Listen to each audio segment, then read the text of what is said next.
Alors, bienvenue dans cette quatrième vidéo, je crois déjà, hein, pour donc parler des 5 questions clés sur la motivation d'Alain Lurie. Alors, qui est Alain Lurie?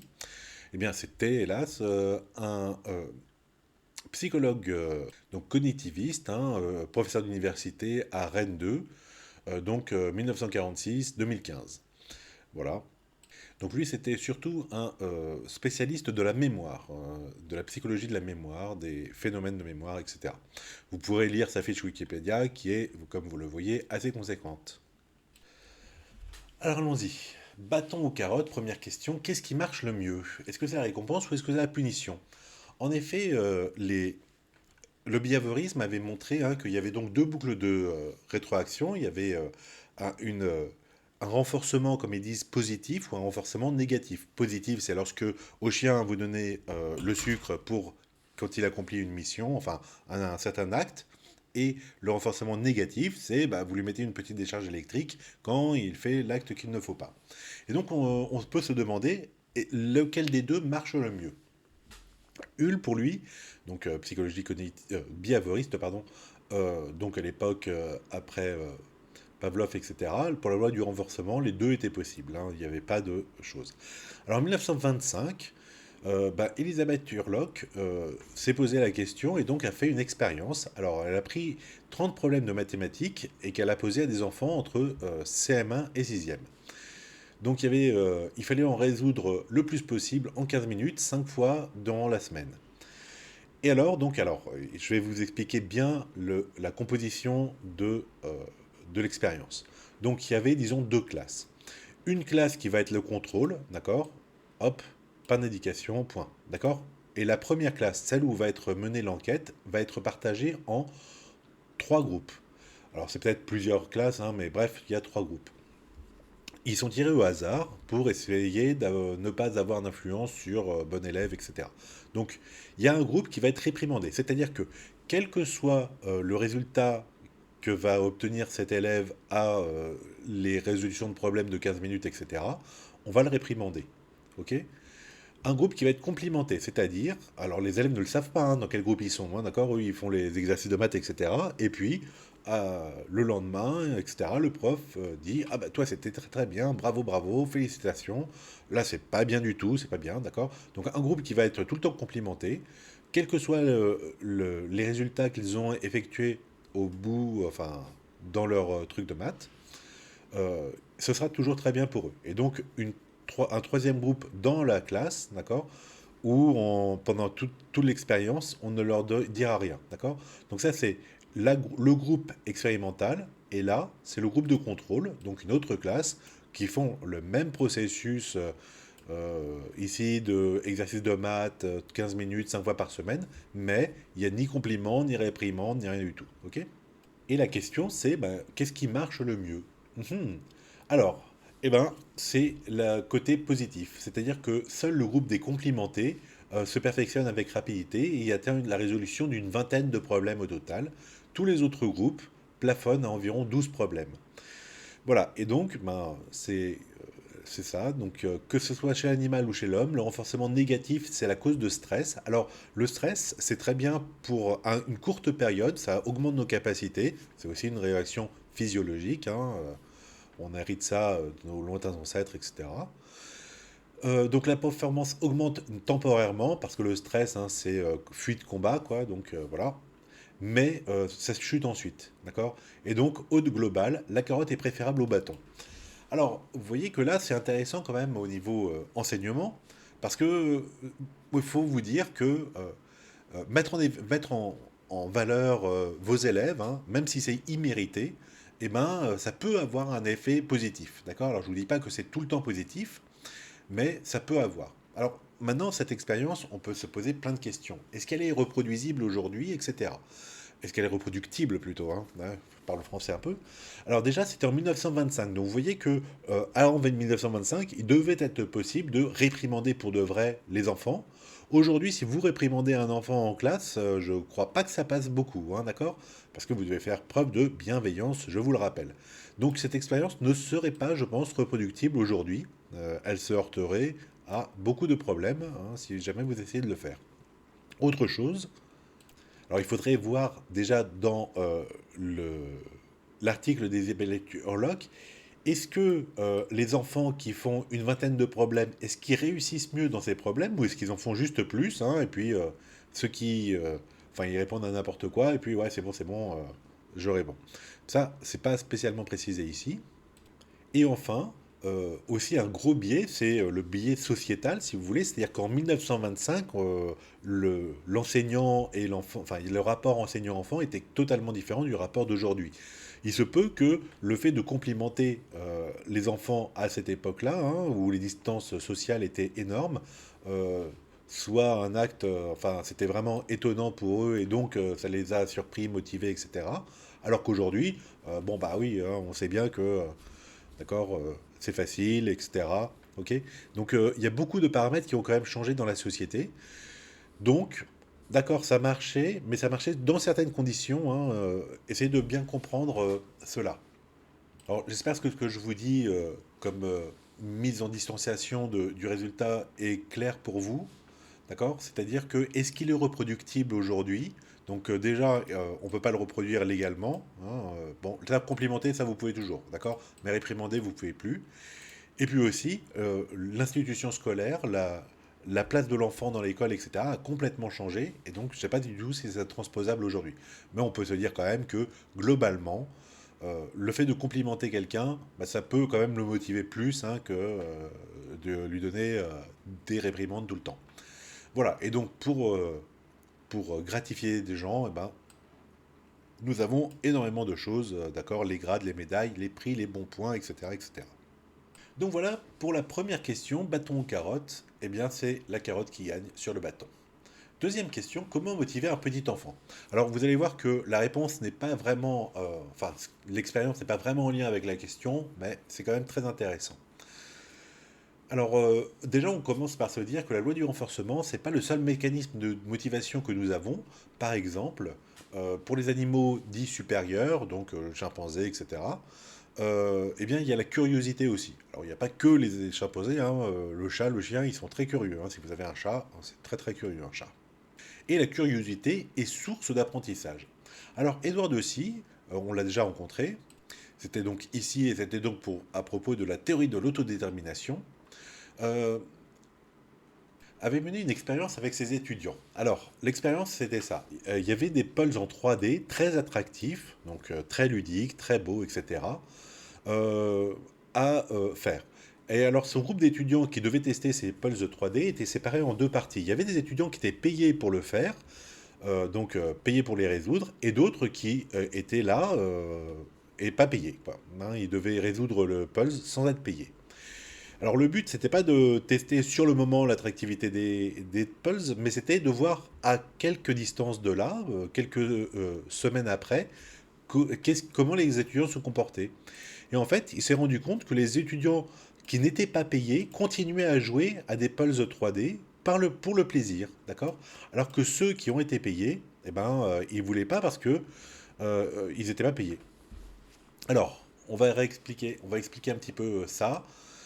Surtout avec justement le concept plutôt behavioriste, c'est-à-dire, donc, ah oui, enfin, ou motivation intrinsèque, extrinsèque plutôt. Alors, allons-y.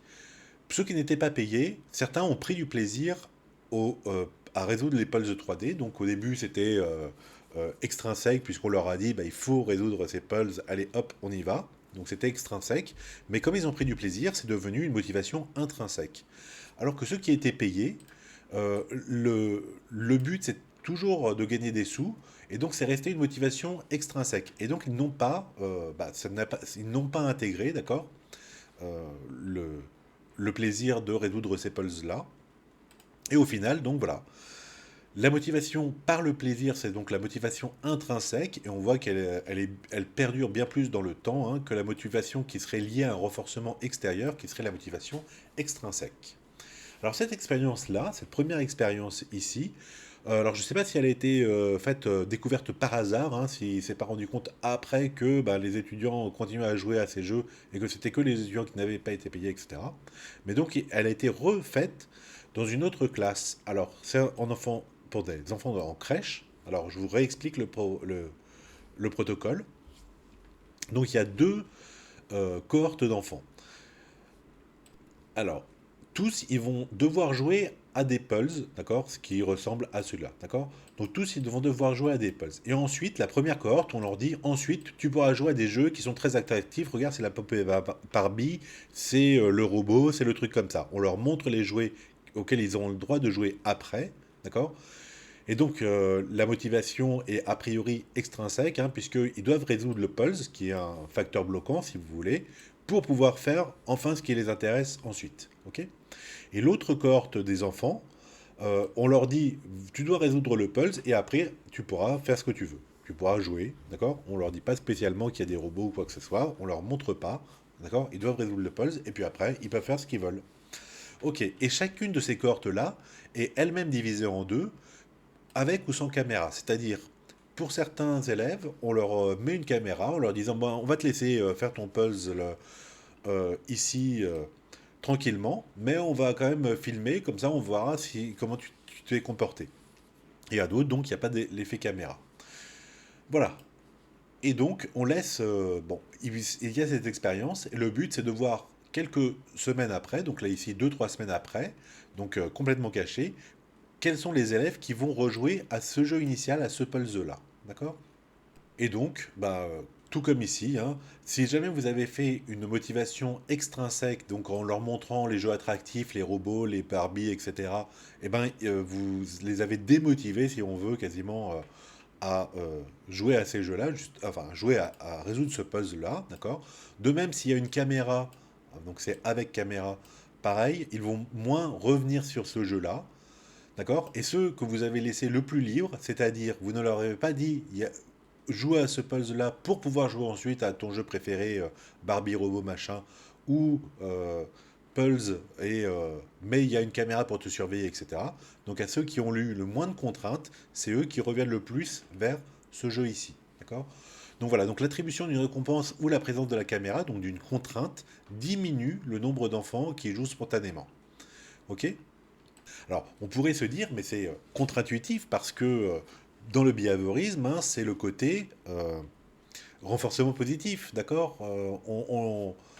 Ils doivent résoudre ça pour avoir la récompense, donc ils doivent associer pulse à récompense, etc., d'accord?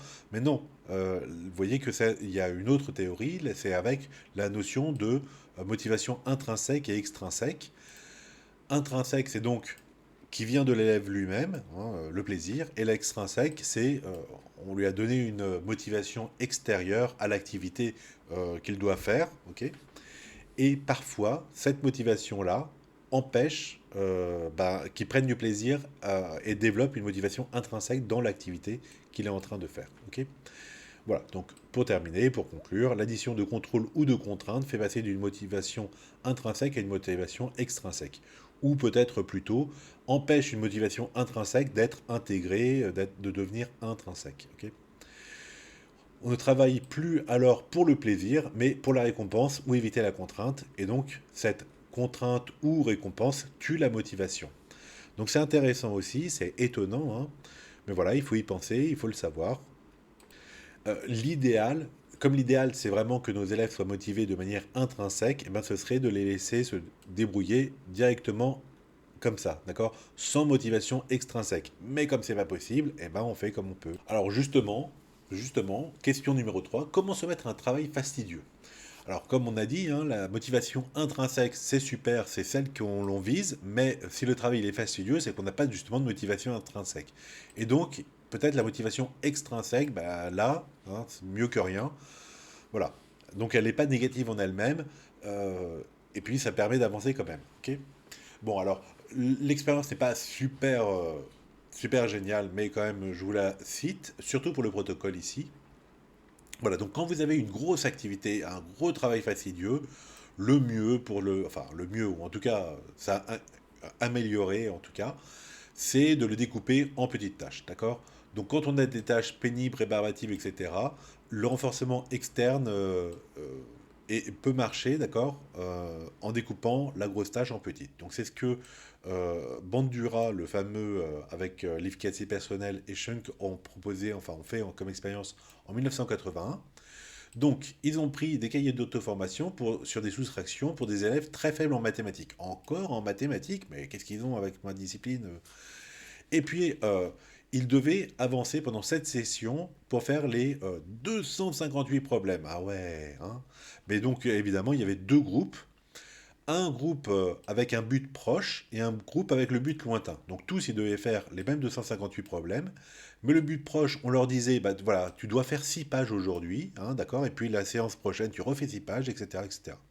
Et puis l'autre groupe, eh ben, le groupe pour le but lointain, on leur mettait la totalité des problèmes entre les mains et on leur disait, bah, il faut que tu fasses tout. Écoute, hein. Voilà, bon, il faut peut-être pas être grand clair, hein, pour se dire que qu'est-ce qui va le mieux marcher, effectivement. Les élèves qui ont un but proche avaient un plus grand sentiment d'efficacité en fin de thèse que ceux qui avaient un but lointain. Et donc ils ont aussi résolu plus de problèmes. Donc voilà, donc quelques remarques. Bon, c'est un peu bébête, hein, comme système, hein. On peut se demander même s'il n'y a pas une démotivation si on vous met 258 problèmes, un truc de 40 pages, vous détestez les maths, vous êtes nul, on vous met 40 pages à faire, super, hein.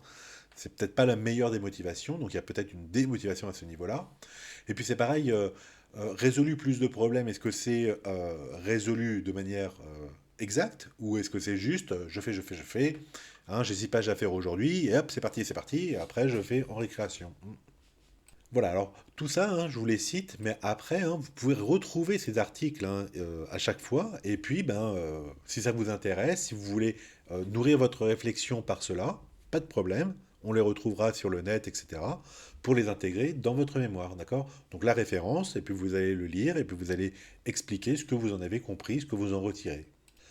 Avant-dernière question, quatrième, faut-il supprimer les notes? Alors pareil, je vais aller un petit peu rapidement, hein.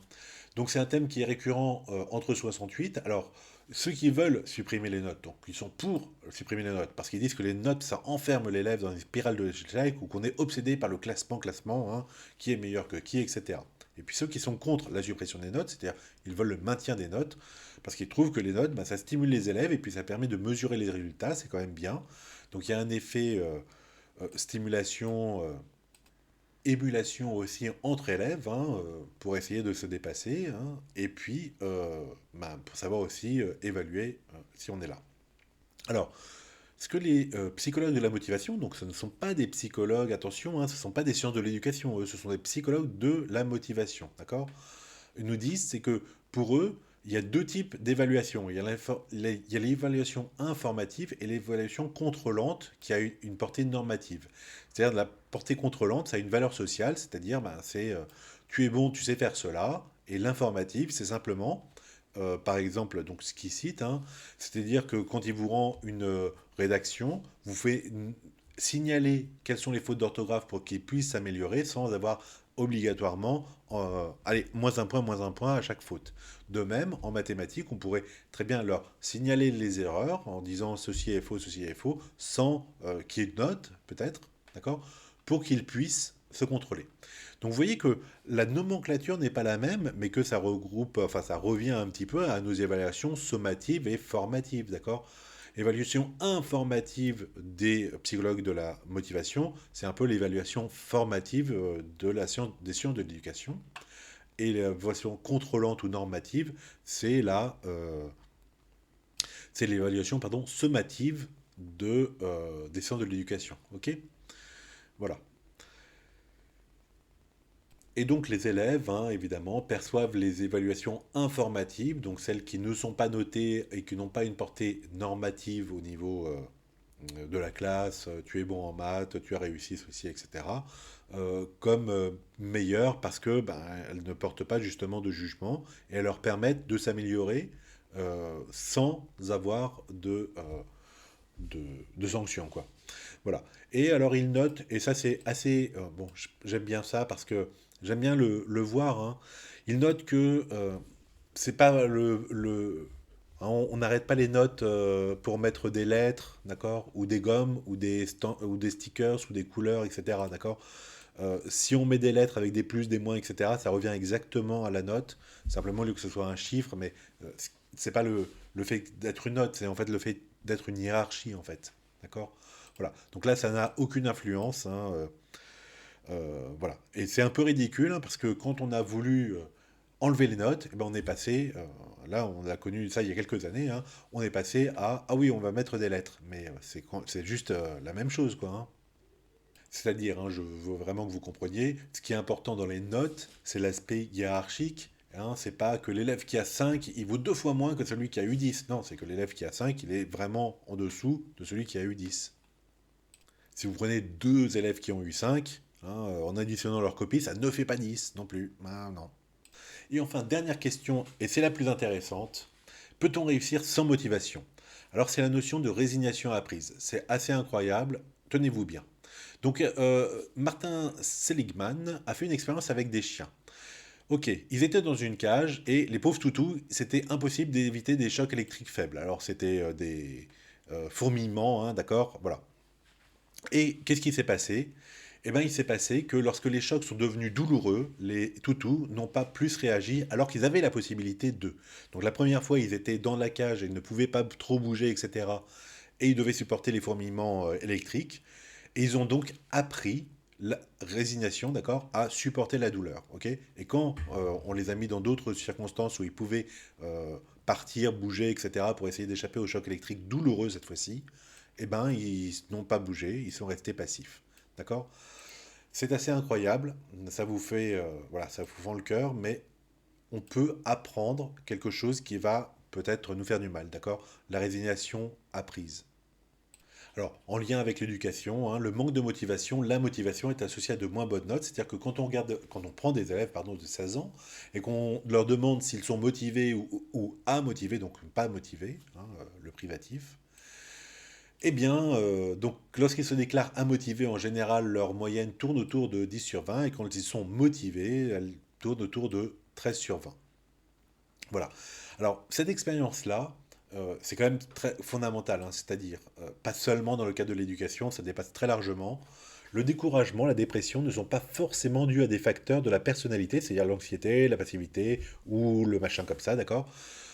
Ou à des situations antérieures, mais ça peut être aussi des situations antérieures qui ont découragé l'individu, c'est-à-dire il a appris, hein, à devenir découragé, déprimé, d'accord? C'est un apprentissage.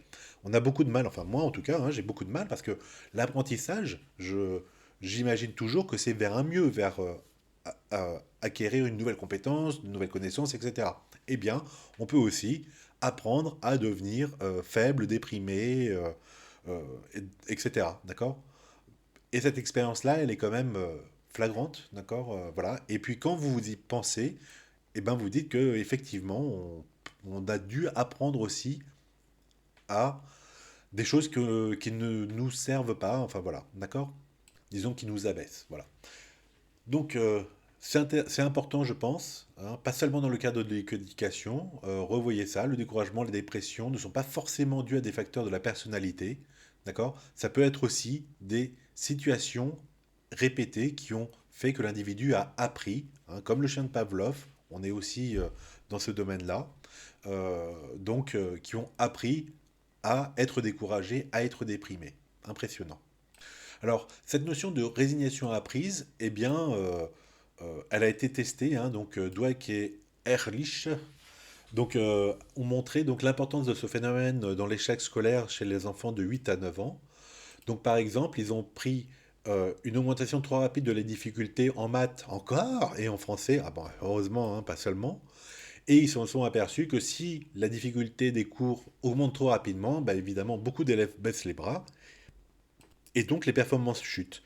Et vous pouvez bien l'imaginer, votre petit gamin qui se dit oh mais j'y arrive pas, hein, c'est trop dur, etc.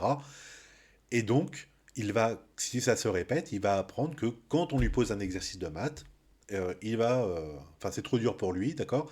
Et c'est donc vraiment le phénomène de résignation appris. Donc, ne peut-être pas donner des trucs trop difficiles. Mais non, je ne donne pas des trucs trop difficiles, moi, hein. Voilà, et donc la motivation survient quand l'individu ne perçoit plus la relation entre ce qu'il fait et les résultats. Il apprend alors à ne rien faire. J'aimerais vraiment, enfin, cette diapositive-là, enfin, moi, c'est un monde qui change on change de perspective là, hein. On peut apprendre à ne rien faire. On est laziness, d'accord, procrastine, etc.